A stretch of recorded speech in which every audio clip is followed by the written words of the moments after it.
Indian Navy warship INS TEG has rescued 9 crew members out of 16 who had gone missing after an oil tanker had capsized off the coast of Oman. The Navy warship has been deployed for search and rescue assistance for the capsized oil tanker. Out of the 9 members, 8 are Indians and 1 is from Sri Lanka. The entire crew of the MT Falcon Prestige, a Comoros-flagged oil tanker, had capsized 25 nautical miles southeast of Ras Madraka near the port town of Dukan in Oman. 3 Sri Lankan nationals were amongst the 16 crew members. The operations are being conducted in challenging weather conditions as the area is experiencing rough seas and strong winds. The Navy's long-range maritime reconnaissance aircraft P8I is also assisting in the search for survivors. Well, let's in fact give you a bit more context to this rescue operation that in fact is currently underway for this capsized vessel, and of course the Indian Navy's heroics has been seen as well in the rescue operation as well. So let's tell you the entire story. The Prestige Falcon had capsized off the coast of Oman. This of course is that vessel. It had capsized. Unfortunately, mishap had happened, or is there something more suspicious? We don't quite know the reason, the exact reason for that tragedy. It had happened on the 15th of July. The capsized boat, of course, imaginary capsized boat, of course, is seen in this visual. An oil tanker. It was headed towards the Yemeni port when this incident happened. And INS TEG and surveillance aircraft P8I were immediately deployed by the Indian Navy to aid in the rescue and relief. They were diverted and immediately sent to the spot of this incident. The Indian Naval Forces managed to rescue 9 members so far.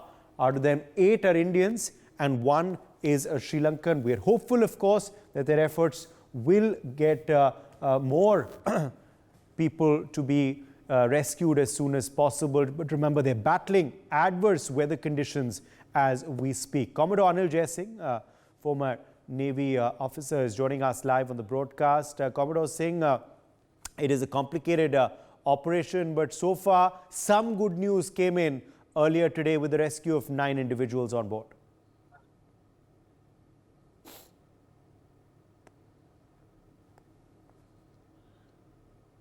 Can you hear me? Commodore Singh, can you hear me?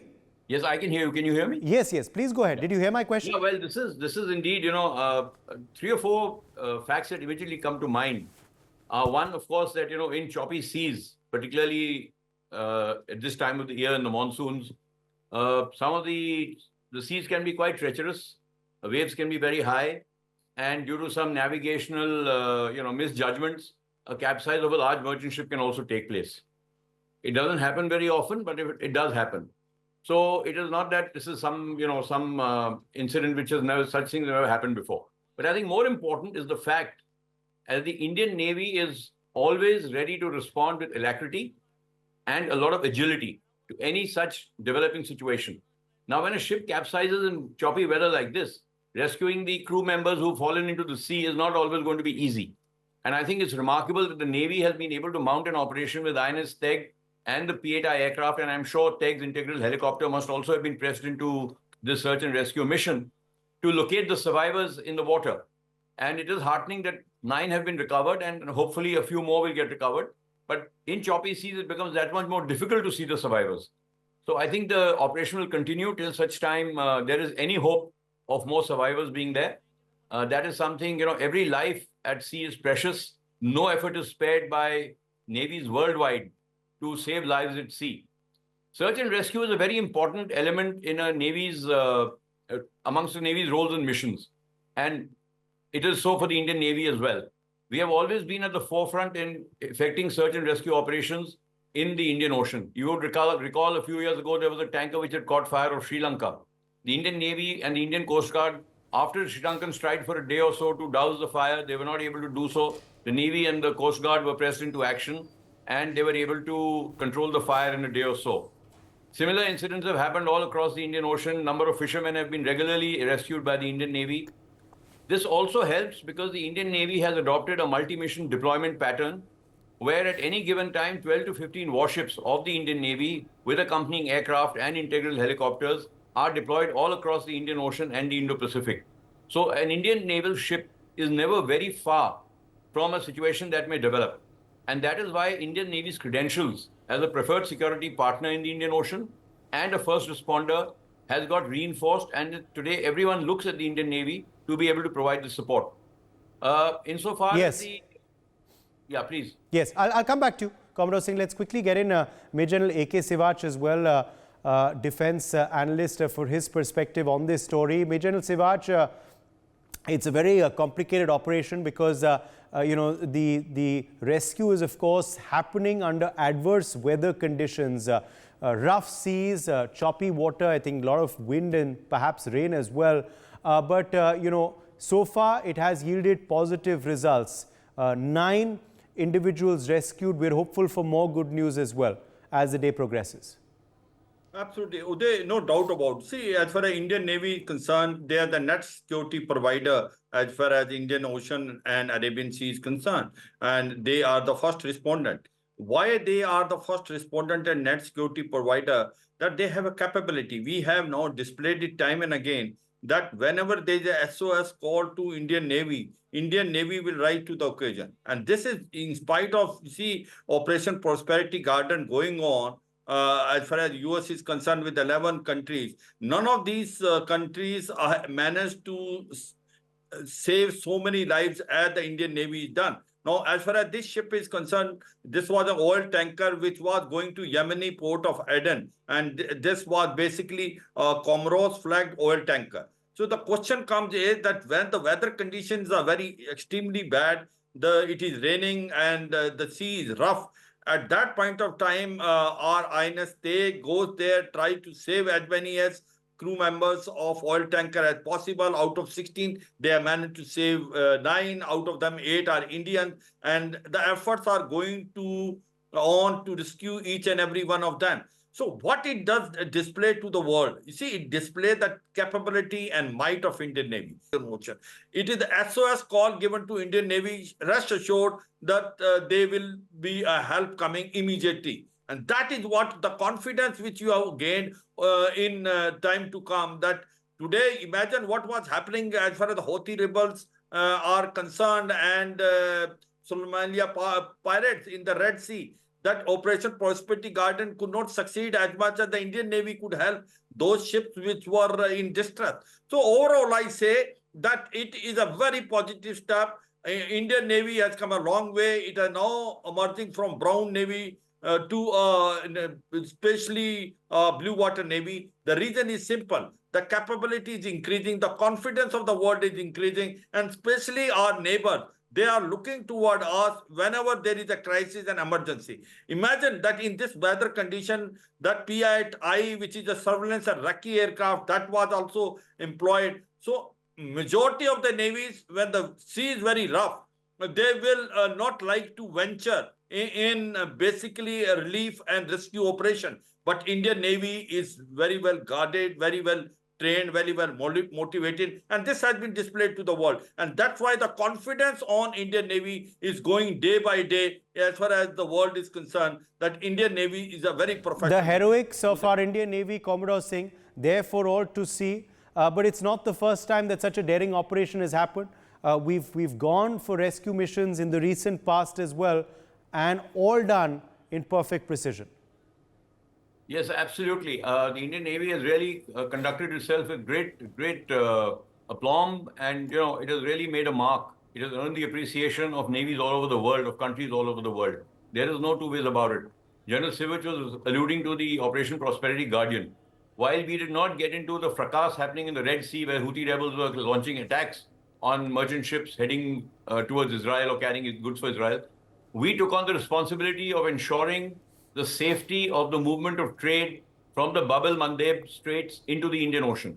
And that is very critical because, as you are aware, the Indian Ocean provides that vital connectivity between the Atlantic Ocean and the Pacific Ocean. And more than 100,000 ships transit through the Indian Ocean annually. Now, ensuring that the sea lanes of communication are safe and secure for the passage of this trade is extremely important, not only from an Indian perspective, from a global perspective, because any disruption to this can have very far-reaching consequences on the global economy. A few years ago, MV Ever Given, a large merchant vessel had run aground in the Suez Canal. and it just ran aground. And because of it, the Suez Canal got blocked for 3 to 4 days, and ships could not transit to and fro from the Suez Canal. The estimated loss to the global economy of those 3 days was anything between $10 billion and $50 billion. So that is the sort of impact a catastrophic event like this, or any disruption to the safe and secure passage of trade, can have on the global economy. Even now, with the Houthi rebels still continuing their attacks, a lot of ships are being routed around the Cape of Good Hope. Now, that's another treacherous weather area. So navies are on the alert to provide search and rescue. But I think what needs to be really understood is, as General Sivas did make a mention of, here the sea is choppy and the weather is so bad. That means the waves are so high that a large merchant ship, a large tanker has capsized. And in that, a small warship like TEG, in relative size to the tanker, along with its aircraft, along with its helicopters, along with its divers, is also operating under the same weather conditions in the same area, and not only being able to operate there, but is also affecting rescue of personnel who've been washed overboard. So I think great credit goes to the Indian Navy. It doesn't matter what the weather conditions are. It doesn't matter what operating conditions they're being deployed in. They always rise to the occasion, and they have never ever shied away or been unsuccessful in carrying out an effective search and rescue operation. I think that's where the credit really should lie, with the ship and its crew, which is braving these conditions and still being able to rescue people. Yeah, no doubt. And of course, also the people on board that reconnaissance aircraft, PATI, which is also on pressed into duty. But Major General Sivas, if we talk now about the reasons for this capsize, normal or something that doesn't meet the eye so far? Could it have been something else apart from just an ordinary mishap, a normal capsize? Uday, it is very difficult to pinpoint what is the actual cause of this incident, because that investigation will only tell. But it seemingly looks to be a rough weather condition at time can also become a cause. But can there be a Houthi rebels, or can it be something else which has happened in this oil tanker? It will only be known after the investigation.